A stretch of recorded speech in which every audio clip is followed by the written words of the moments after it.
நற்செய்தியிலிருந்து வாசகம்.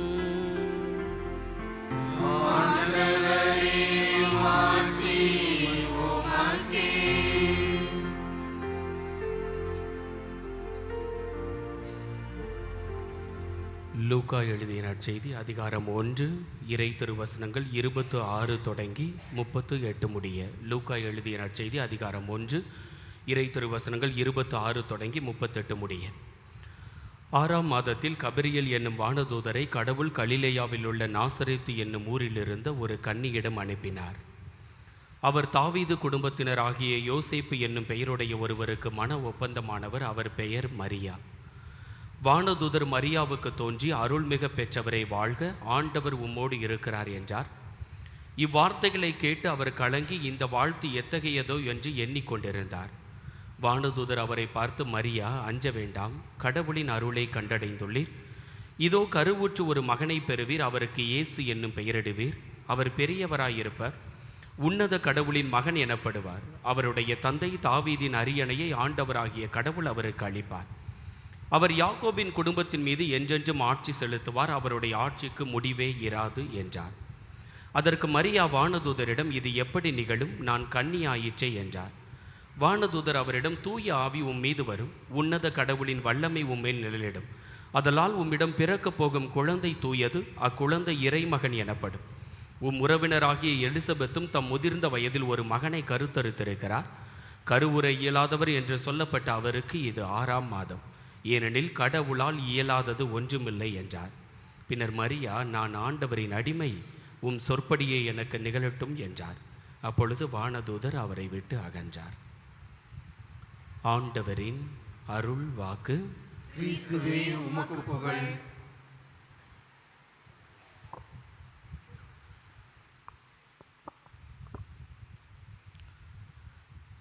எப்படிரா ஆரம்பிக்கலாம் அப்படின்னு யோசித்துக்கிட்டு இருக்கிறப்போ செம்மையாக ஒரு இன்சிடெண்ட் ஒன்று மாட்டுச்சு. ரொம்ப ப்ராக்டிக்கலான இன்சிடெண்ட், மனதை தொட்ட ஒரு இன்சிடெண்ட். வயநாடு. வழக்கமாக இயற்கை சீற்றங்களுக்கு மத்தியில் பாசிட்டிவான நோட்ஸ் எதுவுமே நம்முடைய மனசுக்குள்ளே நிற்காது, மண்டைக்குள்ளே ஏறாது இல்லை. எங்கு பேரழிவு நடக்கிறதோ அங்கு நேர்மறையான விஷயங்கள் ரொம்ப கம்மி. ஒரு வாரமாக வயநாடை பற்றி அத்துணை தொலைக்காட்சிகளும், தொலைக்காட்சி செய்திகளும், செய்தித்தாள்களும், இன்டர்நெட், ஃபேஸ்புக் எல்லாமே அதை பற்றி தான். 2-3 நாட்களாக மட்டும்தான் இந்த போகாத் எப்படி சில்வர் கோல்டு வாங்க போகிறாப்பிலையா, அல்லது வெறும் கோல்டோட சில்வரோட நிற்க போகிறாப்பிலையா, அல்லது வெண்கலம் வாங்க போகிறாப்பிலையான்னு அப்படிப்பட்ட ஒரு விஷயம் ஒலிம்பிக்கை பற்றி ஓடிக்கிட்டு இருந்ததில்லை. கிட்டத்தட்ட ஒரு 3 நாளைக்கு முன்னாடி மீட்பு பணி முடிவடைந்து விட்டது என்று சொல்லி எல்லா இராணுவ வீரர்களும் பேக் பண்ணுறாங்க. பேக் பண்ணி எங்கெங்க சொந்த ஊருக்கு போகிறோம், அவ்வளவுதான். ஒரு நாளைக்கு கிட்டத்தட்ட 134 உடம்பு பாகங்கள் எங்களுடைய கையில் கிடைக்கிது. ஒரு நாளைக்கு குறைஞ்சபட்சம் 24 முழுமையான பாடிஸ் எங்களுடைய கையில் நிற்கிது இல்லை. இப்படிப்பட்ட நேரத்தில் எங்களாலேயே முடியல, மனசுக்கு ரொம்ப கஷ்டமாக இருக்குது அப்படின்னு சொல்லிட்டு, இனிமேல் மண்ணுக்குள்ளே உள்ளவங்களை தேட வேண்டாம் அப்படின்னு சொல்லிட்டு பேக் பண்ணி எல்லாம் கிளம்புற நேரத்தில் ஒரு ஃபோன் கால் ஒன்று வந்திருக்கு. செய்தித்தாளில் பார்த்துருக்கீங்களா என்னன்னு தெரியல. ஃபோன் கால் வந்த இடம் என்ன தெரியுமா? கரெக்டாக எந்த வீடு உள்ளே புகுந்ததோ, எந்த வீட்டுக்குள்ளே ஒரு அம்மாவும் ஒரு குழந்தையும் ஒரு தாயும் ஒரு மாமியாரும் மருமகளும் உள்ளே இருந்தார்களோ, அந்த குடும்ப தலைவரினுடைய மனைவி, குடும்ப தலைவி ஒரு ஃபோன் கால் அடிக்கலாப்புல. யாருக்கு தெரியுமா? அவர் வீட்டு பக்கத்து வீட்டுக்காரவங்களுக்கு. எம்மா, நான் பூமிக்கு உள்ளே இருக்கேன், கிட்டத்தட்ட 30 அடி உயரத்தில் ஆழத்தில் நிற்கிறேன். 30 அடி ஆழத்தில் 4 நாளாக இருக்கிற தண்ணியை மட்டும் குடிச்சிக்கிட்டு ஓரத்தில் இருக்கக்கூடிய வாட்டர் பாட்டிலை காலி பண்ணிக்கிட்டு இருக்கிறோம். எங்களை யாராச்சும் காப்பாற்றுவாங்களான்னு நாங்களும் 4 நாளாக எதிர்பார்த்துட்டு இருக்கிறோம், முடியல. கிட்டத்தட்ட சாகக்கூடிய தடுமையில் இருக்கக்கூடிய எனக்கு இன்னைக்கு காலையில் 10:35க்கு டவர் கிடச்சிருக்கு. டவர் கிடச்ச உடனே பக்கத்து வீட்டுக்காரி உனக்கு அடிக்கிற, நீ எங்கடி இருக்கன்னு கேட்டிருக்கிறாங்க. எவ்வளோ சர்வசாதாரணம் பாருங்க. மண்ணுக்கு கீழே 30 அடிக்கு கீழே ஒருத்தவன் ஃபோன் பண்ணி, நான் 3-4 நாளாக உள்ளே இருக்கேன், நீ மேலே இருக்கேன்னா என்னை தயவு செய்து இராணுவ வீரர்களிடம் சொல்லி காப்பாற்றுன்னு சொல்லியிருக்கிறாப்புல. ஃபோன் காலை எடுத்துட்டு இந்த அம்மா பேக் பண்ண இராணுவ வீரர்களிடம் கையில் கொண்டு போய் கொடுக்கின்ற பொழுது இராணுவ வீரர்கள் அந்த அம்மாவிடம் பேசினார்களாம், முடிந்தவரை உங்களுடைய கடவுளை நீங்கள் வேண்டுங்கள், நீங்கள் எங்கே இருக்கிறீர்கள் என்று நாங்கள் உங்களுடைய பக்கத்து வீட்டுக்காரி வழியாக முடிந்து கொள்கிறோம், அதற்கு பிறகு உங்களை காப்பாற்றுகிறோம் என்று சொல்லி. பேக் பண்ண இராணுவ வீரர்களினுடைய செய்தி அடுத்த ஒரு 10 நிமிஷத்தில் ரொட்டேஷன் ஆகி உலகம் முழுவதும் பரவுது. எப்படி தெரியுமா? பேக்கிங் இல்லை, முடிவடையவில்லை, ஒரு குடும்பத்தை காப்பாற்ற வேண்டும் என்பதற்காக 150 இராணுவ வீரர்கள் மறுபடியும் மீட்பு பணியில் ஈடுபடுகிறார்கள். ஜோரா இராணுவ வீரர்களுக்கு கைகளை. இந்த அம்மா வெளியில வந்த உடனே இராணுவ வீரர்களை வழி அனுப்புகின்ற பொழுது இந்த அம்மா தான் ரயில்வே ஸ்டேஷன்ல மாலை போடுது. யாருக்கு? ஒரு இராணுவ வீரருக்கு. அப்பதான் இந்த அம்மாவினுடைய உண்மையான நியூஸ் தெரியுது. ஒட்டுமொத்தமா அவங்களினுடைய குடும்பத்தில் 8 பேரும் 8 பேருமே உள்ளதா இருந்திருக்கிறாங்க. மாமியார், மாமனார், அம்மா, அப்பா, மனைவி, 2 குழந்தைகள், கணவர், கணவரோடு சேர்ந்த ஒரு உறவினர் ஒருத்தவர் ஜூஸ் குடிக்க வீட்டுக்கு போயிருப்பார் போல, அவரும் உள்ள போயிட்டாப்ல. இல்லை, இப்போ 8 பேர் உள்ளே இருக்கிறாங்க. என்னடா பண்ணுனீங்க இராணுவ வீரர்களிடம் பேசி முடித்த பின்பு என்று சொன்னால் அந்த அம்மா சொல்லிச்சான். எந்த அம்மா? வயசான அந்த அம்மா சொல்லிச்சான், இராணுவ வீரர்களை நாம் அலைபேசியில் தொடர்பு கொண்டு விட்டோம், கடவுளை நாம் ஜெபமாலை வழியாக தொடர்பு கொள்வோம், அன்னை மரியாளிடம் அத்துணை பேரும் இணைந்து அருள் நிறைந்த மரியை சொல்லுவோம், சொல்லி முடிப்பதற்குள் இராணுவ வீரர்கள் நம்மை தொடுவார்கள் என்று சொல்லி அந்த பாட்டியம்மா சொன்ன அந்த ஒரு விஷயம் அருள் நிறைந்த மரியே என்ற மங்கள வார்த்தை ஜெபத்தை சொல்ல ஆரம்பித்தார்களாம். பிரியமானவர்களே, இந்த அம்மா வெளியில் வந்தோன்னே இன்னொன்று ஷாக்கிங் நியூஸ் ஒன்று சொல்லிச்சு. என்ன தெரியுமா? அருள் நிறைந்த மரியை சொல்லி 53 மணி முடித்த அடுத்த தருணம் எங்களினுடைய மேற்கூரை அதிர்ந்தது என்று சொன்னார். ஜோரா ஒரு தடவை கைகளை தட்டி. கெட்டதுலையும் ஒரு நல்லது நடக்கும். அது அம்மா கிட்ட போனால் அளவுக்கு அதிகமாக நடக்கும். அதுதான் பரலோகத்தாய். எதுக்காண்டி தெரியுமா இந்த இன்சிடெண்ட்டை சொல்கிறேன்? அந்த அம்மா ஃபைனலாக ஒரே ஒரு ஸ்டேட்மெண்ட் சொல்லி முடித்தது. நாங்கள் அருள் நிறைந்த மரியை சொல்லி முடித்த பின்பு நாங்கள் வேண்டிக் கொண்ட அன்னை சொர்க்க ஆரோகரகண மாதா. அப்படின்னா யார் தெரியுமா? அப்படின்னா யார் தெரியுமா? மலையாளத்தில் சொர்க்க ஆரோகரண மாதா, தமிழில் பரலோக மாதா. ஜோரா ஒரு தடவை கைகளை தட்டி. சொல்லி கொண்டிருக்கின்ற பொழுது எனக்கு புல் அரிக்கிறது. உங்களுக்கு அரிக்குதா இல்லையான்னு எனக்கு தெரியல. இல்லை இல்லை, பரலோக அன்னை 30 அடிக்கு கீழே இருக்கக்கூடிய ஒரு மனிதனை, ஒரு குடும்பத்தை, ஒரு பாட்டியை, ஒரு தாத்தாவை, ஒரு மனைவியை, ஒரு குழந்தையை 4 நாட்கள் சேமித்து வைத்திருக்கிறார். 4வது நாள்ல செல்போன்ல டவரை கொடுத்திருக்கிறாப்ல. 5வது நாளில் இருந்து 7வது நாளைக்குள் மீட்பு பணி முடிவதற்குள் அடுத்த 8 மணி நேரத்தில் அந்த குடும்பத்தை ஒட்டுமொத்தமாக தூக்கிய இராணுவ வீரரினுடைய செயல்பாடு முடிந்த பின்பு எப்படி தெரியுமா இருந்தது? யார் அந்த பரலோக அன்னை, எப்படி இவர்களை காப்பாற்றினார்கள் என்று சொல்லி இராணுவ வீரர் மகிழ்ச்சியோடு தன்னுடைய ரயில் பயணத்தை தொடங்கினாராம். அன்பு சகோதர சகோதரிகளே, பரலோக அன்னையினுடைய பக்தர்களே, 30 அடிக்கு கீழே போனாலும் மூச்சு விடுறதுக்கு ஹெல்ப் பண்ணுறதுக்கு பரலோக அன்னை நம்மோடு இருக்கிறார். இல்லை? ஆமாம் தானே? கை தட்டிக்கோங்க பாப்பா இன்னொரு தடவை. 30 அடி தூரத்திற்கு கீழே போனாலும் செல்போன் டவரை உருவாக்கியவர் பரலோக அன்னை. 30 அடி கீழே போனாலும் ஒரு உயிரையும் ஒரு சேதமும் இல்லாமல் அந்த குடும்பத்தை அப்படியே அபரிவிதமாக தூக்கி கொடுத்தவள் பரலோக அன்னை. வயநாடு இன்சிடென்ட் எனக்கு இன்னொரு விஷயத்தை சொல்லி காமிக்குது. என்ன தெரியுமா? இந்த குடும்பம் போல் அத்துணை பிள்ளைகளும் ஒருவேளை பரலோக அன்னையை நோக்கி மன்றாடினால் அனைவரும் உயிர் பிழைத்திருப்பார்களோ என்ற ஒரு கேள்வி எனக்குள் இந்த நிமிடம் முடிய எழுந்து கொண்டிருக்கிறது. பிரியமானவர்களே, உற்றாதீங்க. உட்கார்ந்திருக்கக்கூடியது பேராலய திருத்தலம். அன்னையினுடைய மடியில், அன்னையினுடைய பாதத்தில் மூச்சு காத்து முதற்கொண்டு முறுக்கு முதற்கொண்டு எல்லாத்தையும் கேளுன்னு சொல்றேன் நான். எல்லாத்தையும் கேளு. இறை வேண்டலினுடைய அன்னை நம்முடைய அன்னை. இறை வேண்டலுக்கு முன்மாதிரி நம்முடைய அன்னை. சின்ன வயசுலேயே அன்னையினுடைய அம்மா அப்பா இருக்காங்கல்ல, பேர் என்ன? பேர் என்ன? சோக்கின் அண்ணம்மாள். அண்ணம்மாள் யூத குலத்து பெண்மணி. 2 விஷயம்தான் அண்ணம்மாளை பற்றி ரொம்ப ஷார்ட்டாக சொல்கிறாங்க. ரொம்ப அழகாக இருப்பாப்புல, ரொம்ப பக்தியாக இருப்பாப்புல. முடிஞ்சு போச்சு. அண்ணம்மாளை கட்டிக்கிட்ட சோக்கின் இருக்காரு பார்த்தீங்களா, தாவீது குலத்தினுடைய ஆண். 2 விஷயம்தான் அவரை பற்றியும் சொல்கிறாங்க. பெரிய பணக்காரரு, ரொம்ப அழகாக இருப்பாப்புல. இப்போ அழகாக ஆட்டோமேட்டிக்காக ஒட்டிக்கிச்சுன்னு வச்சுக்கோங்களேன், கல்யாணம் முடிஞ்சு போச்சு. கல்யாணம் முடிஞ்சதுக்கு அப்புறம் இருக்கக்கூடிய ஒரு மிகப்பெரிய பின்விளைவு என்னன்னா 20 வருடமாக குழந்தை இல்லையாம்.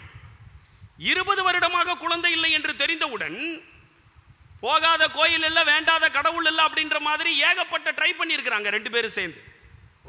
ஒரு நாள் எருசலேம் திருவிழாவுக்கு வந்து போகிறப்போ 2 பேரும் நடந்து போய் கொண்டிருக்கின்ற பொழுது இந்த அம்மாவுக்கு குழந்தை இல்லை, இந்த அம்மா மலடின்னு சொல்கிறதுக்காண்டி அந்த எருசலேம் ஓரத்தில் இருக்கக்கூடிய ஒரு யூத காவலாளி இந்த அம்மாவை இழிவுபடுத்தி கீழே தள்ளி விட்டுறான்.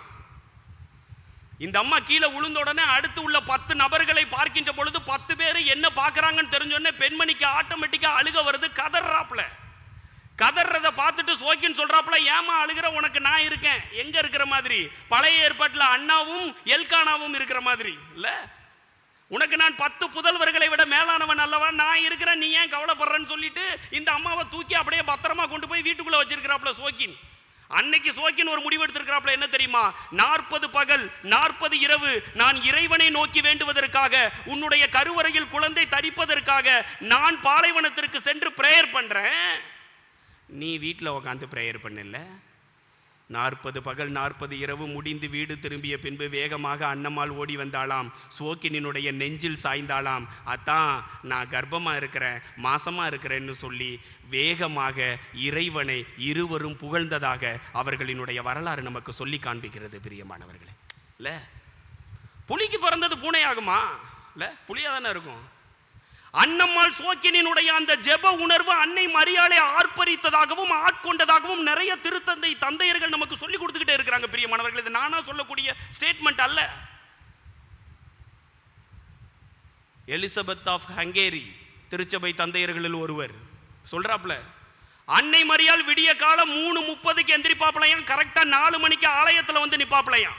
அன்னை மரியாளினுடைய வயது அப்பொழுது 8 வயது உள்ள பொம்பளை பிள்ளைங்கள்லாம் கை தூக்குங்க பார்ப்போம். ஒரு பிள்ளையாச்சும் 3:30 பசிலிக்காவை நோக்கி அன்னை மரியாதை நோக்கி வந்திருப்போம் நம்ம ஊர்ல இல்ல. டைமிங்கோட சொல்றாப்லையா அந்த ஹங்கேரி, எலிசபெத் ஆஃப் ஹங்கேரி இல்ல. 3:30 எந்திரிச்சு 4 மணிக்கு கரெக்டா பீடத்துக்கு முன்னாடி உட்காரக்கூடிய ஒரே ஒரு யூத பெண்மணி, அழகான பெண்மணி இந்த அன்னை மரியாள் மட்டும் தானா.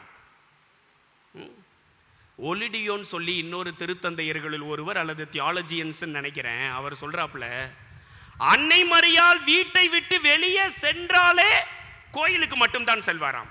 எங்க கை தூக்கிருங்க பார்ப்போம். நாங்கள் வீட்டை விட்டு வெளில வந்தோன்னே கோயிலுக்கு மட்டும்தான் போவான்னு சொல்லக்கூடிய ஒரு பொம்பளை பிள்ளை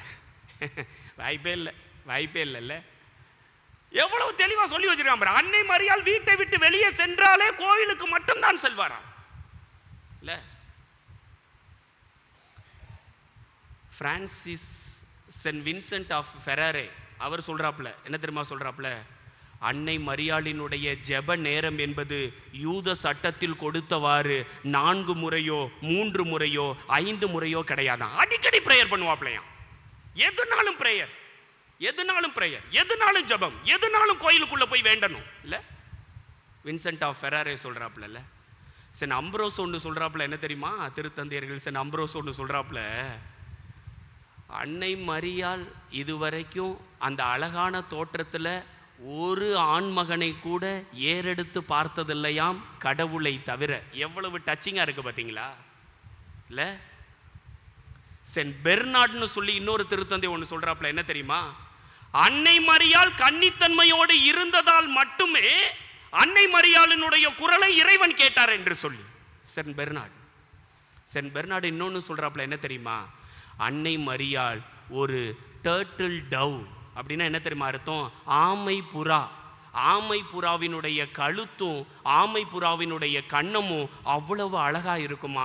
அதனால தான் நான் சொல்றேன், அன்னை மரியாள் எந்த ஆண்மகனையும் ஏறெடுத்து பார்க்காமல் கடவுள் மட்டுமே தஞ்சம் என்று இருந்ததால் அவரினுடைய பெயர் டர்ட்டில் டவ், ஆமை புறா.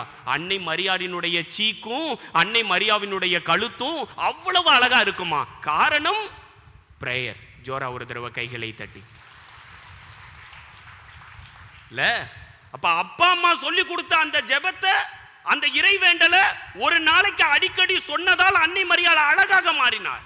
இன்னைக்கு நம்ம அழகா மாறுறதுக்கு பியூட்டி பார்லர் தானேயா போறோம். என்னைக்காச்சும் பிரேயர்ல வந்து உட்காந்துருக்கோம் இல்ல. என் முடி எப்பயுமே கருப்பா இருக்கணும், கொஞ்சம் பார்த்து கலர் அடிச்சு விடுங்க இல்ல. ரைட். என் முகம் எப்பவுமே பளபளன்னு இருக்கணும், பார்த்து கொஞ்சம் ஃபேஷியல் பண்ணி விடுங்க இல்ல. யோசித்து பாருங்களேன். அன்னை மரியாளினுடைய அழகிற்கு காரணம் திருத்தந்தையர்களும் திருச்சபை தந்தையர்களும் நமக்கு சொல்லக்கூடிய ஒரு மிகப்பெரிய செய்தி. அவர் பிரேயர்ல இருந்தாப்புல, அதனால அழகா இருக்காப்புல. என் பிரியமானவர்களே, எனக்கு அண்ணன் இந்த டாபிக்கை கொடுக்குறப்ப எனக்கு ஒரு சந்தேகம் வந்தது. என்ன சந்தேகம் தெரியுமா அண்ணன்? ஆபிரகாமும் தான் பிரேயர் பண்ணாப்புல, சோதாம் கொமோரா நகர மக்களுக்கு மீட்பு கிடைச்சது, அபிமெலேக்கு அரசனுக்கு தண்டனை இல்லாமல் போச்சு, சாராவுக்கு குழந்தை கிடைச்சது, ஆகாருக்கு தலைமுறை கிடைச்சது. அப்போ ஆபிரகாம் ஏன் கடவுளுக்கு முன்மாதிரி அல்லது பிரேயருக்கு முன்மாதிரின்னு நம்ம சொல்லக்கூடாது? இல்லை, ஏன் மோயிசனும் தான் பிரேயர் பண்ணாப்புல, விடுதலை பயண நூலில் மன்னா கிடைச்சது, காடை கிடைச்சது, அமலேக்கியரோடு போரில் வெற்றி கிடைச்சது, பாறையிலிருந்து தண்ணி கிடைச்சது. ஏன் அவரை கடவுள் இறைவேண்டலினுடைய முன்மாதிரின்னு நம்ம இன்னைக்கு சொல்லலை? இல்லை, தாவீதும் தான் பிரேயர் பண்ணாப்புல, பிரேயர் பண்ண உடனே கோலியாத்தை அடிச்சாப்புல. ஏன் அவரை சொல்லலை? இல்லை இல்லை, புதிய ஏற்பாட்டில் ஏகப்பட்ட பேர் பிரேயர் பண்ணாங்க. எலிசபெத் அம்மாளும் தான் பிரேயர் பண்ணிச்சு, முன்மாதிரின்னு ஏன் சொல்லலை? வரி தண்டு போவரும் பரிசெயரை நிற்கிறான். நம்மள மாதிரி ஆர்டினரி மேன் தான் பரிசெயர் உள்ள உட்காந்து பிரேயர் பண்ணுறான். வரி தண்டவன் வெளியில் நின்றுட்டு நெஞ்சில் அடிச்சுக்கிறான். நெஞ்சில் அடிச்சுக்கிட்டு ஒன்று சொல்கிறான், ஆண்டவரே உன்னுடைய முகத்தை பார்க்கறது கூட நான் தகுதி இல்லாதவன், அதனால தலையை கீழே போட்டு நெஞ்சில் பலார்னு 4 அரைஞ்ச உடனே திருவிவிலியம் சொல்லுது, ஆண்டவர் வெளியில் நிற்கக்கூடிய அந்த வரி தண்டு போவரினுடைய பிரேயரை கேட்டார்னு சொல்லி.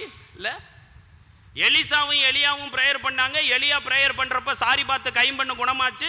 எலிசா பிரேயர் பண்றப்ப நாமான் நலமானா. இதெல்லாமே ஏன் எலிசாவும் எலியாவும் இந்த இறைவேண்டலினுடைய முன்மாதிரின்னு நம்ம சொல்லல? ஏன் அன்னை மரியாள் மட்டும் இறைவேண்டலினுடைய முன்மாதிரி தெரியுமா? அத்துணை பேரும் இறைவனை நோக்கி பிரேயர் பண்ணாங்க. இறைவன் மட்டும்தான் அன்னை மரியாளை நோக்கி இறைவேண்டலை செலுத்தினார். அதனால் இவள் இறைவேண்டலினுடைய முன்மாதிரி. ஜோரா ஒரு தடவை கைகளை தட்டி. இறைவனினுடைய ஜெபம் அன்னை மரியாளை நோக்கி இருந்தது. மற்ற மனிதர்களினுடைய ஜெபம் இறைவனை நோக்கி இருந்தது. நல்ல வித்தியாசத்தை புரிஞ்சுக்கணும்ல. இறைவனினுடைய ஜெபம் எப்படி ஃபாதர் அன்னை மரியாளை நோக்கி இருந்தது? வாசிக்கப்பட்ட நற்செய்தி வாசகம் இல்ல. எம்மா கடவுள் தான் கபிரியல் தூதரை அனுப்புறாப்ல. நான் சொல்லல, திருவிவிலியம் லூக்கா நற்செய்தி தெளிவா சொல்லுது, கடவுள் தான் கபிரியல் தூதரை அனுப்புறாப்ல. அப்போ கடவுள் தான் டிமாண்ட் பண்ணுறாப்புல அன்னை மரியாள்கிட்ட, ஏட்டி கொஞ்சம் பார்த்து செய்டி, என் பிள்ளைய நான் உன் வயிற்றுக்குள்ளே கொடுக்குறேன்டி, தயவு செய்து பார்த்து பத்திரமா பக்குவமாக வளர்த்து தயவு செய்து நல்ல பிள்ளையா திருப்பி கொடுறி. 33 வயசில் அவன் செத்து போனாலும் பரவாயில்லடி, இருந்தாலும் உன் வயிற்றுல தான் வளரணும்னு நான் ஆசைப்பட்டுட்டேன்டி. அன்னை மரியாளிடம் இறைவன் பிரேயர் பண்ணுறாப்லையா?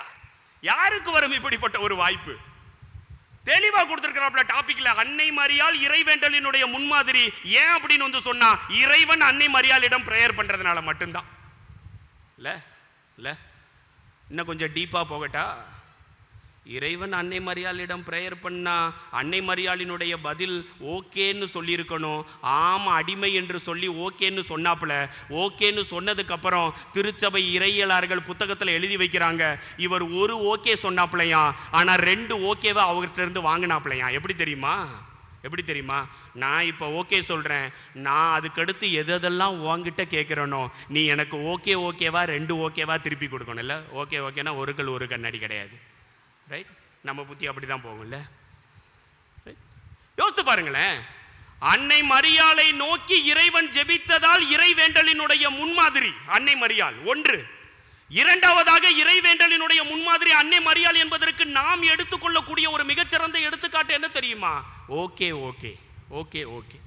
நான் ஒரு டைம் ஆமான்னு சொன்னேன், நான் கேட்கக்கூடிய அத்துணை வேண்டல்களுக்கும் நீ பல டைம் ஆமான்னு சொல்லணும். அப்பதான் நான் இந்த அக்ரிமெண்ட்டுக்கே ஒத்துக்கிருவேன். 2 பேரும் அக்ரிமெண்ட் போட்டாங்களாயா, ஒத்துக்கிட்டாங்களாயா? அதனாலதான் இறை வேண்டலினுடைய மிகப்பெரிய முன்மாதிரி இவள். பிரியமானவர்கள், உங்களுக்கு ஒன்று தெரியுமா? எப்பெல்லாம் கடவுள் டபுள் ஓகே சொன்னார் தெரியுமா? கானாவூர் திருமணத்தில் நான் ஒரு 4 நாளாக நம்ம யூடியூப்பை பார்த்துட்டே தான் இருக்கிறானே. எல்லா பேருமே கானாவூர் திருமணத்தை டச் பண்ணிகிட்டே தான் போகிறோம். பாவம், இவங்க எப்படி தான் இது பண்ணுறாங்களோ தெரில. ஆனால் ஒவ்வொருத்தவங்களும் ஒவ்வொரு ஸ்டைலில் சொல்கிறோம்ல, ஒவ்வொரு ஸ்டைலில். கானாவூர் திருமணத்தில் பார்த்தீங்களா இல்லை? அன்னை மரியாள் அங்கே இருந்தார். யாரும் கூப்பிடல. இயேசு கிறிஸ்து அந்த திருமண வீட்டிற்கு அழைப்பு பெற்றிருந்தார். அன்னை மரியாள் அங்கே இருந்தார்னா என்ன தெரியுமா சொல்கிறாங்க இறையியலாளர்கள்? எல்லா வேலையும் அந்த அம்மா தான் எடுத்து போட்டு செய்து. ரசம் இல்லையா, உடனே ரசத்துக்கு ஏற்பாடு பண்ணுது. கூட்டு இல்லையா, உடனே கூட்டுக்கு ரெடி பண்ணுது. சாம்பார் இல்லையா, சாம்பாருக்கு ரெடி பண்ணுது. மனைவிக்கு தாலி இல்லையா, தாலியை டக்குன்னு கோர்த்து கொடுக்குது. மாலையை எடுத்து அள்ளி கொடுக்குது. மாமனார் மருமகனுக்கோ அல்லது சம்பந்தக்காரவங்களுக்கோ ஒரு பக்குவமான முறையில் எல்லாத்தையுமே சொல்லி கொடுக்குது இந்த அம்மா, இயேசுவினுடைய தாய் என்ற முறையில். இல்லை, ரசம் தீந்து போச்சு. யாருமே வந்து அன்னை மரியாள்கிட்ட சொல்லலை, ஏம்மா ரசம் தீந்து போச்சு வச்சுச்சுன்னு. நானே இன்னைக்கு தான் ரொம்ப ஆழமாக இந்த பைபிளை படித்தேன், இந்த கானா ஊரில் வேற ஏதாச்சும் டிஃப்ரெண்ட்டாக கிடைக்குமா அப்படின்னு. யாரும் வந்து இந்த அம்மா கிட்ட சொல்லலை. இந்த அம்மாவே கண்டுபிடிக்குது ரசம் தீந்து போச்சு அப்படின்னு வந்து சொல்லி நேராக போய் இயேசுகிட்ட போய் ஒரே ஒரு ப்ரேயர் பண்ணுது. இங்கே பாரு, நான் உனக்கு ஓகே சொன்னேன், நீ எனக்கு ஓகே சொல்லலன்னு வையி, உன்னை பிச்சிருவேன் பிச்சிராஸ்கள். இல்லை என்னம்மா உன் பிரச்சனை, என் நேரம் இன்னும் வரலம்மா, நீ வரலைனாலும் பரவாயில்ல, வந்து மேட்ரை முடிச்சு கொடுல்ல, மேட்ரை முடிச்சு கொடு. அப்படியே அடுத்த செகண்டே என் பிள்ளை சொல்றது எல்லாத்தையும் செய்யுங்க. ஏசு கிறிஸ்து பக்கன்னு முழிக்கிறாப்புல. என்னம்மா என் நேரம் என்ன வரலங்கிற, நீ என்ன சொன்ன, நான் ஓகேன்னு சொன்னா நீ 2 தடவை ஓகேன்னு சொல்லுவேன்னு சொல்லியிருக்கிறல்ல. இல்லை இறை வேண்டலை பார்த்தீங்களா பிரியமானவர்களே? அன்னை மரியாளினுடைய இறைவேண்டல் முழுவதும் தனக்காக அல்ல, அடுத்தவன் எவனாச்சும் ஒருத்தவன் கண்ணு முன்னாடி கஷ்டப்பட்ட உடனே எந்த ஒரு ரெக்கமெண்டேஷன் இல்லாம இயேசு கிட்ட போய் சொல்லக்கூடிய ஒரே புனிதை. ஜோரா ஒரு தடவை கைகளை தட்டி. இன்னைக்கு பரலோக தாய் முன்னாடி உட்கார்ந்து கொண்டு எனக்கு கடன் பிரச்சனை, எனக்கு குடி பிரச்சனை, எனக்கு வட்டி பிரச்சனை, எனக்கு பல பிரச்சனை, எனக்கு படிப்பறிவு ஏற மாட்டேங்குது, எனக்கு வீட்டில் சமாதானம் இல்லை, கல்வி அறிவு இல்லை அப்படின்னு புலம்பிக்கிட்டு இருந்தா அப்படின்னு வந்து சொன்னா இம்மிடியேட்டா போய் ரெஸ்பாண்ட் ஆகுவாங்கன்னு சொல்றேன். ஏன் தெரியுமா? நம்மளால டபுள் ஓகேவை கையில் வச்சுட்டு உட்காந்துருக்கிறாப்புல. நீ என்கிட்ட வா, உனக்கு நான் ஓகே பண்ணி தரேன். இல்லை காணா ஒரு திருமணம் மிகச்சிறந்த எடுத்துக்காட்டு பிரியமான். டபுள் ஓகே பண்ணதுக்கு இன்னொரு விஷயம் ஒன்று இருக்கு. என்ன தெரியுமா? அம்மாவுடைய மனசு கஷ்டப்படக்கூடாதுன்றதுக்காண்டி 6 கல் தொட்டியை எடுத்து கொண்டு வந்தாப்புலையாம். வாளி நிறைய தண்ணி கொடுத்தாங்களாம். அந்த தண்ணியில கொஞ்சமா குறைஞ்சாலும் பெத்த தாய் மனசு கஷ்டப்படுமேன்னு சொல்லிட்டு கர்ஜாடி முழுவதும் முழுமையாக விளிம்பு வரை நிரப்பினாராயா நம்மளுக்கு ஜோரா ஒரு தடவை கைகளை தட்டி கொள்ளுங்க. என் அம்மா வந்து எட்டி பார்க்குறப்ப என்ன தண்ணி குறைவா இருக்குன்னா என் அம்மா என்னை பத்தி பேசிடக்கூடாது. இல்லை என் அம்மா எனக்கு ஓகே சொன்ன என் அம்மாவுக்கு நான் டபுள் ஓகே சொல்றேன். இல்லை அன்னை மரியாளினுடைய இறைவேண்டலினுடைய முன்மாதிரி அதுதான் பிரியமானவர்களை. சொன்னா நடக்கும், கேட்டா கிடைக்கும், டபுளா கிடைக்கும். இல்ல விளிம்பு வரை நிரப்பின உடனே அள்ளி மோண்டு பந்தி அடிச்சு முளைக்கிட்டு போறாங்களாம். இல்ல அது இனிப்பா வேற இருந்ததான். அன்னை மரியாளினுடைய ரெக்கமெண்டேஷன் எதுவுமே இனிப்பா தான் பிரியமானவர்களே இருக்கும். அந்த மண்ணுக்கடியில் உட்காந்துருந்தவங்க சந்தோஷமா வெளியில வரல. இன்னொரு இன்சிடென்ட் சொல்லட்டா? இன்னைக்கு சனிக்கிழமை என் ஃபீல்டில் சம்பளம் போடக்கூடிய நாள். பேட்டை ஸ்கூலில் ஒரு டீம் ஒன்று வேலை பார்த்துட்டு இருக்கிறாங்க. பேட்டை ஸ்கூலில் வேலை பார்த்த டீமு ஸ்கொயர் ஃபீட்டுக்கு மொத்தம் 32,000 ரூபாய் வருது. ஆனால் அவங்களுடைய சம்பளம் மொத்தம் 38,000. ஸ்கொயர் ஃபீட்னு பார்த்தா நான் 32,000 தான் கொடுக்கணும், லேபர்னு பார்த்தா நான் 38,000 கொடுக்கணும். கரெக்டாக கிளம்பி காரை எடுக்கிறப்ப எனக்கு ஃபோன் பண்ணுறான். எனக்கு மனசு கேட்கல, 5,000 ரூபாயை எப்படா ஏமாறுறது அப்படின்னு சொல்லி. அவங்ககிட்ட நான் சொல்கிறேன், இந்த வாரம் நான் உனக்கு ஒரு 32,000 மட்டும் தர்றேன், அடுத்த வாரம் மொத்தமாக சேர்த்து தர்றேன், ஒரு 5,000 உன் சம்பளத்தை நான் பிடிச்சி வச்சுருந்தேன் அப்படின்னு வந்து சொன்னால் அடுத்த வாரம் நீ கொஞ்சம் வேகமாக வேலை பார்ப்ப இல்லடா விளக்கண்ணா அப்படின்னு நான் சொல்கிறேன் அவங்ககிட்ட. ஒன்று அவன் சொல்கிறான், இல்லை சாமி நீங்கள் 38 இந்த வாரம் கொடுங்க, அடுத்த வாரம் உங்கள் கண்ணை தாண்டி நாங்கள் எவ்வளவு வேகமாக வேலை பார்க்குறோன்னு அள்ளி விடுறான் நம்மக்கிட்ட. இல்லை 2 பேருக்கும் டிஸ்கஷன் போய்கிட்டே இருக்குது. ஒரு டயத்தில் பீக்கா போய் வந்து முட்டின உடனே அடுத்த நிமிஷம் என்கிட்ட சொல்கிறான், என் பேரை இன்னைக்கு ஏதோ பரலோக மாதா நோட்டீஸில் பார்த்துருப்பான் போல, நீங்கள்லாம் என்னத்தை பரலோக மாதா கிட்ட தானே போகிறீங்க, அவள் உங்களுக்கு பாடம் கற்றுக் கொடுப்பா போங்கங்காயா. ஒரு கொத்தனார் இந்து மதத்து நண்பர் ஜோரா ஒரு தடவை அவனுக்கு கைகளை தட்டி கொள்ளுங்க இல்லையா. நோட்டீஸில் பேரை பார்த்துட்டு அன்னை கிட்ட போகிறீங்க, நீங்கள் இப்படி அனாவசியமாக பேசிக்கிட்டு இருந்தீங்கன்னா ஏமாற்றிக்கிட்டு இருந்தீங்கன்னா அன்னை உங்களை பார்ப்பாள் என்று சொல்லி நம்மளை சாப விட்டு அனுப்புகிறான். ஒரு இந்து மதத்து நண்பருக்கு தெரியுது, பரலோக மாதாவுக்கு முன்னாடி தப்பு பண்ணேன்னா நீ நிற்க முடியாது அப்படின்னு வந்து சொல்லி கற்றுக் கொடுத்த பாடம் பிரியமானவர்களே ஒரு 1/2 மணி நேரத்துக்கு முன்னாடி. இல்ல இன்னைக்கு எவ்வளவு தவறுகளை பண்ணி கொண்டு எந்த ஒரு இறை வேண்டலும் செய்யாமல் ஏதோ ஒரு கடமைக்கு பூசைக்கு உள்ள வந்து உட்கார்ந்து இருக்கிறோம். இல்ல நான் சொல்றேன், அன்னை மரியாள்கிட்ட நீ கேளு, டபுள் ஓகே பண்ணி உன்னுடைய லைஃபை வேற மாதிரி மாத்தி தருவார். இல்ல எலிசபெத் அம்மாவை சந்திக்க போனாப்புல இல்ல, எல்லா பேரும் டாக்டர்ஸ் கரண்ட் லைஃப்ல சொல்றாங்க, கடைசி 3 மாசம் எந்த அளவுக்கு நீ குனிஞ்சு நிமிந்து வேலை பார்க்கறையோ அப்பதாண்டா உனக்கு சுகப்பிரசவம் கிடைக்கும்னு சொல்லக்கூடிய டாக்டர்ஸ் இருக்கிறாங்களா இல்லையா? கர்ப்பமான பெண்மணி ஒரு ஆள் கை தூங்க பாப்போம் அந்த கூட்டத்துக்குள்ள. பாட்டியம்மா தூக்குது, பாட்டியம்மா கீழே இருக்குமா, நான் கர்ப்பமான பெண்மணின்னு கேட்டுட்டு இருக்கேன், நீர் தூக்குறது ரைட். கர்ப்பமான பெண்மணி ஒரு ஆள் கை தூக்க பார்ப்போம். எல்லா டாக்டர்ஸுமே அட்வைஸ் பண்ணக்கூடியது தான், கடைசி 3 மாசம் குனிஞ்சு நிமிந்து வேலை பார். எனக்கு என்ன தெரியுமா, எலிசபெத் அம்மாளினுடைய சுகப்பிரசவம் எப்படி ஆச்சு அப்படின்னு வந்து பார்த்தா, கடைசி 3 மாதம் இந்த அம்மா வீட்டில் படுத்து மட்டும்தான் கடந்ததான். அன்னை மரியாள் மட்டும்தான் குனிஞ்சு நிமிந்து வேலை பார்த்தாப்லையா. என்னடா இது கான்ட்ரரி இல்லை? அப்போ குனிஞ்சு நிமிந்து வேலை பார்க்கறதுக்கு சுகப்பிரசவத்துக்கு எந்த சம்மந்தம் இல்லையா? டாக்டர்ஸ் எல்லாம் பொய்யா சொல்கிறாங்க அப்போ. இல்லை இல்லை, யோசித்து பாருங்களேன். எலிசபெத் அம்மாள் 3 மாதம் கம்ப்ளீட் ரெஸ்ட், அன்னை மரியாள் 3 மாதம் ஆன் டியூட்டி. அப்புறம் எப்படி சுகப்பிரசவம் நடந்தது? இறையியலாளர்கள் தெளிவாக எழுதி வைக்கிறாங்க. எலிசபெத் அம்மாளுக்கு துணி துவைச்சதுலேருந்து, பாத்திரம் கழுவுனதுலேருந்து, மஞ்சள் அரைச்சி குடிச்சிக்க வச்சதுலேருந்து, வெளியில் கோலம் போட்டு சாணியை வச்சு செம்பருத்தி பூ அதில் சொருகி வச்சது முதற்கொண்டு கூட அன்னை மரியாள் தான் பார்த்துருக்கிறாப்புல. பார்த்த முடித்த பின்பு எலிசபெத் அம்மாளுக்காண்டி அன்னை மரியாள் இறை வேண்டல் செய்தாராம். ஜோரா ஒரு தடவை கைகளை தட்டி.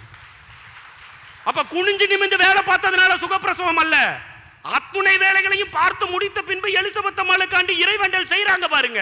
அதனால் சுகப்பிரசவம். நல்லா புரிஞ்சுக்கணும் இல்ல? சுகப்பிரசவம் ஆக்கி விட்டுதாயா தன்னுடைய வீடு திரும்பியதாக திருவிவிலியத்தில் லூக்கா நற்செய்தியாளர் நமக்கு தெளிவாக எடுத்து காண்பிக்கிறாப்ல. இன்னொரு அன்னை மரியாள் ஓகே பண்ண ஒரு விஷயம் சொல்லட்டா? எருசலேம் கோயில்ல பையன் காணாம போயிடுறாப்புல. 290 கிலோமீட்டர் வீட்டில் இருந்து எருசலேம் கோயிலுக்கு கிட்டத்தட்ட 3 நாள் நடக்கணுமா. 3 நாள் நடந்துட்டு திரும்பி ரிட்டர்ன் வர்றப்ப பிள்ளைய காணோன்னே சூசையப்பர்கிட்ட பேசுகிறாப்புல, நம்ம பிள்ளைய காண எங்கேயா விட்டன்னு, நீ எங்கம்மா விட்டன்னு இதுக்கு 2 பக்கப்போர் பண்ணிக்கிட்டு நேராக மேலே நடந்து போகிறப்போ உறவினர்களிடையேயும் அறிமுகமானவர்களிடையேயும் அன்னை மரியாள் கேட்டுக்கொண்டே போனாராம். நான் சொல்லலை, திருவிவிலியம் சொல்லுது. நம்ம வீட்டு பிள்ளைய நம்ம கோயிலில் தொலைச்சிடுறோயா, எய்த்தாப்புல நம்ம சண்டைக்காரி வந்தால் நம்ம வாயை திறந்து கேட்டுருவோம். இவகிட்ட போய் என்னத்தை போய் கேட்க, நம்ம புள்ள போகுதேன்னு யோசிக்க மாட்டோம்ல. உறவினர்களிடையும் அறிமுகமானவர்களிடையும் கேட்டுக்கொண்டே போனாப்பிள்ளையா. யாருமே நான் உன் பிள்ளைய பார்க்கலன்னு சொன்ன உடனே, எப்பா என் பிள்ளை எருசலேம் கோயிலில் தான் இருக்கணும்னு சொல்லி எல்லா பத்திட்டையும் கேட்டு முடித்த பின்பு ப்ரேயர் பண்ணிக்கிட்டே தான் மேலே ஏறினாப்பிள்ளையா. என் பிள்ளை கிடச்சிடணும். அன்னை மரியாளுக்கு நமக்கு என்ன தெரியுமா வித்தியாசம்? என் பிள்ளை கிடச்சிடக்கூடாது, அப்படியே அங்கேயே இருந்துடணும். அதுதான் அவங்களுக்கு நம்மளுக்குள்ள வித்தியாசம் இல்லை? ஒரு 3 நாள் இருந்துட்டு வரட்டும், கொஞ்சம் நிம்மதியாக இருக்கலாம்ல. ரைட். அங்கே போயிட்டு கேட்குறாப்பிலையா, உன்னுடைய தந்தையும் நானும் உன்னை மிகுந்த கவலையோடு தேடிக்கொண்டிருந்தோமே, எங்கடா போன அப்படின்னு கேட்ட உடனே, அம்மா நான் தந்தையின் இல்லத்தில் இருப்பேன் என்று உனக்கு தெரியாதான்னு சொன்ன உடனே மரியம்மாளுக்கு ரொம்ப ஷாக் ஆகிடுச்சு இல்லை? என்னடா இப்படி சொல்கிறாப்புல அப்படின்னு. நம்ம அப்படி சொன்னோம்னா ஒரே மிதியாக மிச்சிட மாட்டோம் நம்ம. அம்மா ஏன் என்னை தேடினாய், என்னுடைய தந்தையின் இல்லத்தில் இருப்பேன் என்று உனக்கு தெரியாதான்னு பச்சை தமிழில் சுத்த தமிழில் நீ சொன்னா அங்கே அடி வாங்காமல் நீ கீழே இறங்கிடுவேன் எருசலேம் ஆலயத்தை விட்டு இல்லை? அதுக்கடுத்து திருவிவிலியத்தில் ஒரு வார்த்தை சொல்லுது, என்ன தெரியுமா? பிள்ளையை அப்படியே பக்குவமாக கூட்டிகிட்டு வந்து வீட்டுக்குள்ளே அன்னை மரியாள் விட்டுட்டு நடந்த நிகழ்ச்சிகள் அத்துணையும் தன்னுடைய மனதில் இருத்தி சிந்தித்து கொண்டிருந்தாராம். பிரியமானவர்களை, ஜோரா ஒரு தடவை அன்னை மரியாளுக்கு கைகளை தட்டி. எப்படி பார்த்தீங்களா? ஒரு விஷயம் ஆரம்பிக்கிறதுக்கு முன்னாடி பிரேயர், ஒரு விஷயம் முடிஞ்சதுக்கு அப்புறமும் ஜெபம், ஒரு விஷயம் ஆரம்பிக்கிறதுக்கு முன்னாடி இறைவேண்டல், ஒரு விஷயம் முடிஞ்சதுக்கு அப்புறமும் இறைவேண்டல், ஒரு விஷயம் ஆரம்பிக்கிறதுக்கு முன்னாடி ஓகே, அந்த விஷயம் முடிஞ்சதுக்கு அப்புறம் டபுள் ஓகே. நம்மாளினுடைய ஃபார்முலாவே அதுதான்யா. இறைவேண்டலினுடைய முன்மாதிரி is equal to double okay. நீயும் நானும் அன்னை மரியாளை போல மாறணும்னு சொன்னா நீ முதல்ல கடவுளுக்கு ஓகே சொல்லணும். அப்பதான் கடவுள் நமக்கு 2 தடவை ஓகே சொல்லுவார்னு சொல்றேன். நம்ம கடவுளுக்கே ஓகே சொல்ல மாட்டேங்கிறோமே. டே செல்போன்லாம் நைட் நேரம் ரொம்ப நேரம் உட்காந்து பார்க்காதறான்னு சொன்னா ஓகே சொல்லிடுவோம். பார், இந்த மன்னார்புரத்தில் ஒரு மேஸ்திரி ஒருத்தவர் பில்டிங்கில் படுத்து கிடந்த மேஸ்திரியை கரெக்டாக 3 மணிக்கு காதில் ஒரு பூராங் கடிச்சிருக்கு. பூராங் கடித்த உடனே பூரானை தட்டி விட்டுருக்குறாப்புல. பூராங் கடிச்சிருச்சுன்னு சொல்லி பெயின் வந்திருக்கேன்னு சொல்லி உடனே டாக்டர்கிட்ட போகாமல் இந்த மனுஷன் என்ன தெரியுமா பண்ணிட்டாப்புல, கக்கூஸில் லோ ரூஃப் போட்டிருக்கோம், அந்த லோ ரூஃபுக்குள்ளே போய் உள்ளே போய் படுத்துக்கிட்டாப்புல ஏதோ ஒன்று கடிச்சிருச்சேன்னு சொல்லி. அங்கே பார்த்தா காலில் ஒரு எலி கடிச்சு பிடிச்சி. அவர் நேரத்தை பாருங்க, காதில் பூராங் காலில் எலி. மறுநாள் காலையில் மனுஷனுக்கு 5 அடி கூட எடுத்து வைக்க திராணி இல்லாமல் மன்னார்புரத்திலே படுத்து கிடக்கிறாப்புல. ஃபோன் பண்ணுறாப்புல, ஃபாதர் இப்படி காதில் பூராங் கடிச்சிருச்சு, காலில் எலி கடிச்சிருச்சு, என்ன பண்ணுறதுன்னு தெரிலன்னு. பெல் ஆஸ்பத்திரியில் கொண்டு வந்து சேர்த்தா பெல் ஆஸ்பத்திரியில் ஒரு டாக்டர் டபார்னு ஒரு குண்டு தூக்கி போட்டாப்புல. இன்னும் கொஞ்ச நேரம் தான் நம்ம அண்ணாச்சி உயிரோடு இருப்பாப்புல, அதுக்கப்புறம் டிக்கெட் வாங்கிட்டு மேலே போயிடுவாப்புல அப்படின்னு. பக்கத்தில் மனைவி இருக்காப்ப, குழந்தைங்க இருக்கிறாங்க, கதறாங்க, என்ன பண்ணுறதுன்னு ஒன்றுமே தெரியல. முதல் நாள் சனிக்கிழமை நடக்குது. ஞாயிற்றுக்கிழமை நான் குரூஸ் ஃபாதருக்கு ஃபோன் அடிக்கிறேன். அண்ணா ஞாயிற்றுக்கிழமை நான் வர்றேன், இங்கே கொஞ்சம் கட்டட வேலைகள் இருக்குன்னு சொல்கிறீங்க, அப்படியே நான் ஒரு பூசையும் வைக்கிறேன் அப்படின்னு. என்னன்னு தெரியல, அந்த இன்சிடென்ட் அந்த டாக்டர் சனிக்கிழமை நைட்டு 10 மணிக்கு சொல்கிறதுக்கு முன்னாடி அண்ணனுக்கு தான் ஃபோன் அடிக்கணும்னு தோணுச்சு எனக்கு. போய் ஒரு பூசை வச்சுட்டு வருவோமே இல்லை. அந்த வாரம் ஞாயிற்றுக்கிழமை நான் இங்கே வந்தேன் இல்லை, பூசை கருத்து கொடுக்கல, மனசார வேண்டிக்கிட்டேன். நல்லா வேலை பார்க்குற பையன், குடி, அந்த விஷயம் இந்த விஷயம், பாக்கு போடுறது, சிகரெட் அடிக்கிறது, இப்போ தான் எல்லாம் நொந்து நூடுல்ஸாக போகிறீங்களே அதை போட்டு இல்லை. எல்லா விஷயத்துலையும் ஒரு துளி கூட அந்த ஆளுக்கு சம்மந்தம் கிடையாது. டாக்டர் அதை தான் சொல்கிறாப்புல, இன்னும் ஒரு 2 நாள் நீங்கள் உயிரோட பார்க்கணும்னா ஒரே ஒரு விஷயந்தான், என்ன தெரியுமா, இந்த ஆளுக்கு எந்த கெட்ட பழக்கமும் இல்லை, அதனால இந்த விஷம் பெரிய லெவலில் மேலே ஏறலை, இல்லாட்டினா அப்போவே போயிருப்பார் அப்படின்னு சொல்லி திருப்பி அந்த பாயிண்ட்டை சொல்கிறாப்புல. அப்போ நான் திருப்பி க்ரூஸ் அண்ணன்ட்ட கன்ஃபார்ம் பண்ணுறேன், என்ன நாளைக்கு காலையில் நான் பூசை வச்சிடலாமா அப்படின்னு. நான் முதல்ல ஜாயின் பண்ணிக்கிறலாமான்னு தான் கேட்டேன். என்னென்ன நீங்கள் தான் சொன்னீங்க, ஜாயின் ஏண்டா பண்ணுற, பூசை வெய்யி பார்த்துக்கிறலாம் அப்படின்னு. ரொம்ப ஆரோக்கியமாக இருந்தது அந்த வார்த்தை, ரைட். மறுநாள் காலையில் இங்கே பூசையை வைக்கிறேன்.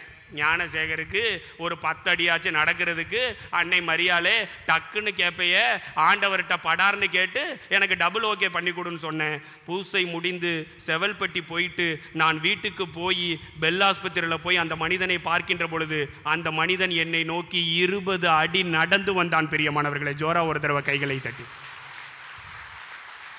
20 அடி நடந்து வந்தான். 5 அடி கூட நடக்க முடியாத அதே ஆஸ்பத்திரியில் இருந்த மனிதன் 20 அடி நடந்து நேற்று மதியம் அவனை நான் பார்க்கின்ற பொழுது 4 கிரவுண்டை ரவுண்ட் அடிக்கிறான். அவன்கிட்ட ஒரே ஒரு விஷயம் மட்டும் சொல்லிட்டு வந்தேன், என்ன தெரியுமா, முடிஞ்சா 15ஆம் தேதி பரலோக அன்னைட்ட போய் சரண்டர் ஆயிரு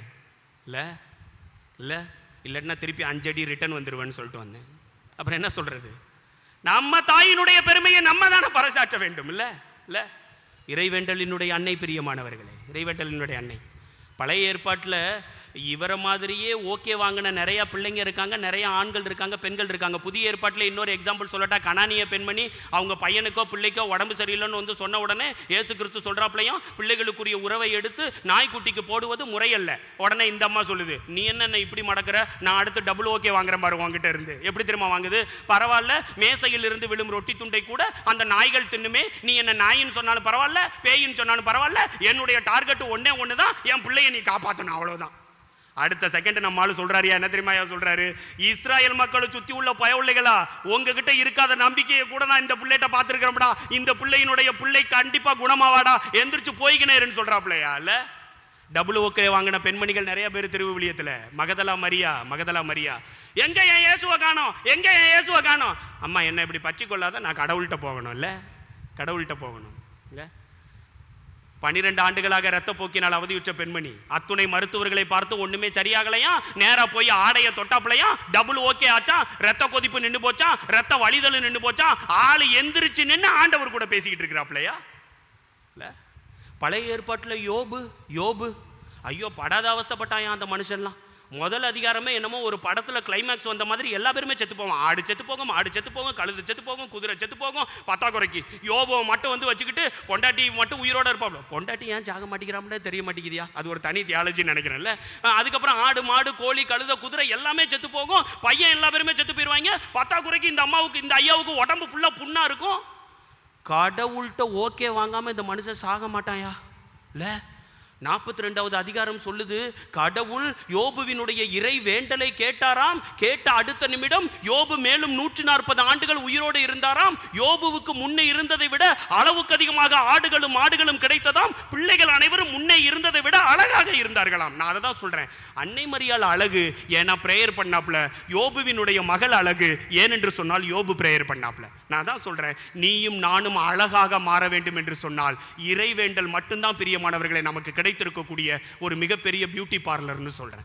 மிகப்பெரிய பியூட்டி பார்லர். ஒரே ஒரு இன்சிடென்ட் பழைய ஏற்பாட்டில் சொல்லி முடிச்சுக்கிருவோமா. சிம்சோனும் தெலீலாவும் லவ் பண்ணுவாங்களாம். தெலீலா கிட்ட சிம்சோன் வந்து எல்லாத்தையும் ஓப்பனாகவே சொல்லுவாப்பிள்ளையாம். அப்போ தெலீலா சிம்சோனை பார்த்து கேட்பாப்பிள்ளையாம், உன்னுடைய சக்தி எங்கடா இருக்கிறது அப்படின்னு வந்து சொல்லி. உடனே தெலீலா சும்மா விளையாட்டுக்கு தான் கேட்குறான்னு சொல்லிட்டு ஒரு 7 புதிய நரம்பு கயரை எடுத்து என்ன நீ கட்டின அப்படின்னு வந்து சொன்னால் என் சக்தி எல்லாம் வெளியில் போயிருன்னு சொன்ன உடனே இந்த தெலீலா பிள்ளை என்ன பண்ணிருச்சு, நேராக பெலிஸ்தியர்கள்ட்ட ஃபோன் அடிச்சு, நான் சிம்சோனினுடைய சக்தி எங்கே இருக்குன்னு கண்டுபிடிச்சிட்டேன், 7 பாவு நூலை எடுத்துட்டு வாங்க, மொத்தமாக கட்டுங்க, கட்டி விட்டுக்கேன்னு வைங்களேன், ஒட்டுமொத்த சக்தியும் பறந்து போயிடும் அப்படின்னு. இவங்களும் வருவாங்க. வந்து 7 பாவு நூலை கட்டுவாங்க, இழுத்து பொடுத்து படுப்பாங்க, டபார்னு அறுத்து விட்டு வெளில வந்துருவாப்புல. உடனே தெலீலாக்கு மனசுக்கு ரொம்ப கஷ்டமாயிரும். நீ என்கிட்ட போய் தானே சொன்ன, அப்போ என்னட்ட உன் சக்தி இருக்கு, தயவு செய்து என்கிட்ட உண்மை சொல்லணுன்னே. திருப்பி உடனே சிம்சோன் சொல்லுவாப்புல, ஒரு புதிய கயரை எடுத்து என் மேலே நீ கட்டினன்னு வையன், என் சக்தி எல்லாமே காணாம போயிரும்னு சொன்ன உடனே திருப்பி ஃபோன் பண்ணுவாப்புல, திருப்பி ஆள் வருவான், புதிய கயரை வச்சு கட்டுவான், அதையும் இந்த ஆள் அறுத்தெறிஞ்சிருவாப்புல. உடனே தெலீலாவுக்கு பயங்கர மனசு கஷ்டமாயிரும். இங்கே பாரு, நீ என்னை அன்பு செய்கிறது உண்மைனா உண்மையிலே சொல்லு, எதில் உன் சக்தி இருக்குது அப்படின்னு வந்து சொல்லி உடனே சிம்சோன் சொல்லுவாப்புல, என்னுடைய 7 முடியை எடுத்துக்கோ, 7 பாவு நூலை எடுத்துக்கோ, மொத்தமாக என் 7 முடியில் கட்டு, இழுக்கவே முடியாது, இழுத்துட்டேன்னு வையன் சக்தி காணாமல் போயிரும்னு சொன்ன உடனே உடனே ஃபோன் அடிப்பாப்புல, ஆள் வருவாங்க, 7 முடியை மட்டும் பாவு நூலால் கட்டி இழுப்பாங்க, இழுத்த உடனே சக்தி போகாது. கடுப்பாய் போய் தெலீலா கேட்பாப்புல, நீ என்னை லவ் பண்ணுறது உண்மைனா தயவு செய்து உண்மையை சொல்லணுன்னே. தெலீலான்ற அந்த அன்பான ஜீவனுக்காண்டி இந்த ஆள் உண்மையை சொல்கிறான். என் முடியில் சவர கத்தியே பட்டது கிடையாது, என் முடியில் சவர கத்தி லைட்டாக பட்டுச்சுன்னா என் சக்தி எல்லாம் வெளியில் போயிருன்னு சொன்னோடனே ஆளை கூப்பிட்டு சவரத்தை எடுத்து வலிச்சு விட்டு மொட்டையாக்கி விட்டு ஒட்டு மொத்தமாக ஒரு பெரிய அரசவையில் 2 பக்கமும் கயரை வச்சு கட்டி விட்டு சிம்சோனை நிற்க வைக்கிறாங்க, கண்ணு 2ஐயும் நோண்டி. அப்போ சிம்சோன் ஒரு ப்ரேயர் பண்ணுவான், என்ன தெரியுமா? ஆண்டவரே, பொம்பளை பிள்ளைனால வாழ்க்கையை வம்பாக்கி விட்டேன், பசங்களாக தெரிஞ்சுக்கோங்க, நல்லா இருப்பீங்கள்ல. பொம்பளை பிள்ளையால் வாழ்க்கையை வம்பாக்கி விட்டேன், வாழ்க்கை போச்சு, வீரம் போச்சு, கண்ணும் போச்சு. இப்போ ஒரே ஒரு டைம் நான் ப்ரேயர் பண்ணுறேன், என்னை பார்த்து சிரிக்கக்கூடிய அத்துணை மனிதர்களும் என்னுடைய கண்ணு முன்னாடியே செத்து போகணும்னு சொல்லிட்டு ஒரு ப்ரேயர் ஆண்டவரை நோக்கி எழுப்புவானாம். 2 கயறுகளையும் பிடித்து இழுப்பானாம், 2 தூண்களும் சரியுமாம், ஒட்டுமொத்த அரசாங்கமும் அப்படியே மண்ணுக்குள்ளே போகுமாயா, வயநாடு மாதிரி இல்லை. திருவிவிலியம் சொல்லுது, கண்ணிருந்து சிம்சோன் கொன்றவரை விட ஜெபம் செய்து இறை வேண்டல் செய்து கண்ணில்லாமல் சிம்சோன் கொன்றவர்கள் தான் எண்ணிக்கையில் அதிகம் என்று சொல்லி ஜோரா ஒரு தடவை சிம்சோனுக்கு கைகளை தட்டி எப்படிலாம் வாங்குறாங்க பாருங்களேன். Double okay. இன்னைக்கு நம்மளுக்கு அந்த டாக்டிக்ஸ் தெரியலையா?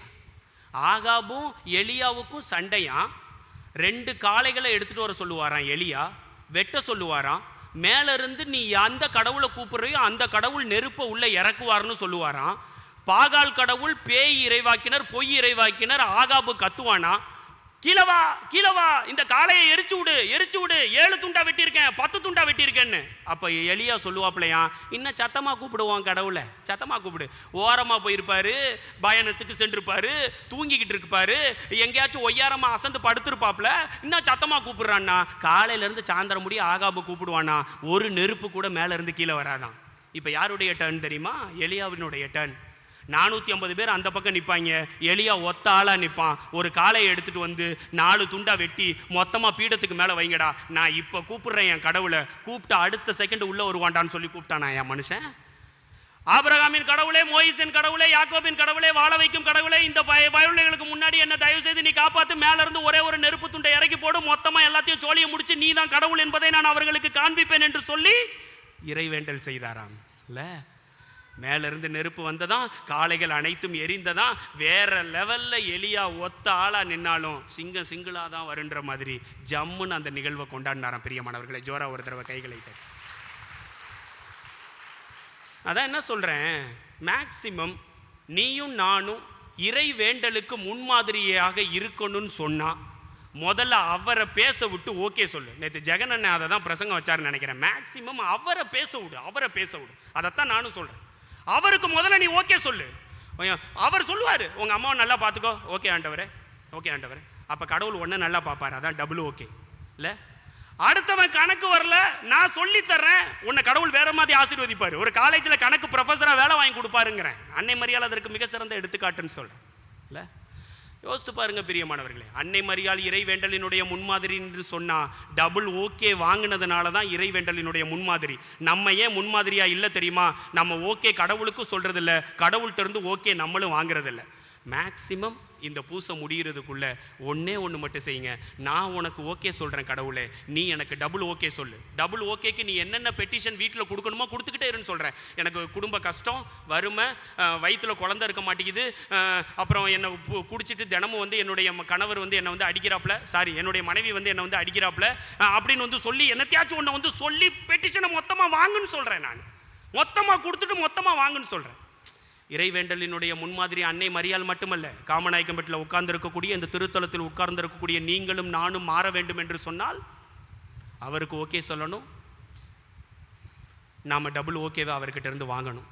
இதுதான் இறைவேண்டலினுடைய முன்மாதிரிக்கு நாம் ஒரு மிகச்சிறந்த பாடத்தை, எடுத்துக்காட்டை நம்முடைய வாழ்வில் நாம் பெற்றுக்கொள்ளக்கூடிய வரமாக நாம் அமைத்து கொள்ள முடியும்.